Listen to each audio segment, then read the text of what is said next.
मैंने जिंदगी में कभी किसी के लिए फेक केयर नहीं की। जो भी दिया है दिल से दिया है, चाहे वक्त हो, रिस्पेक्ट हो या अपना साथ।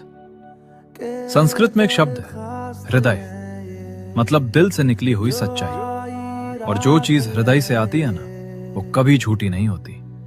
आजकल लोग वर्ड्स बहुत बोलते हैं पर फीलिंग्स कम रखते हैं। कनेक्शन दिखाते हैं पर इंटेंशन साफ नहीं होता। इसलिए मैंने सीख लिया है, कम लोग रखो और सच्चे रखो, क्योंकि दिल से दिया हुआ कभी बेकार नहीं जाता। अगर तुम्हारा दिल साफ है तो फिक्र मत करो कौन समझता है कौन नहीं।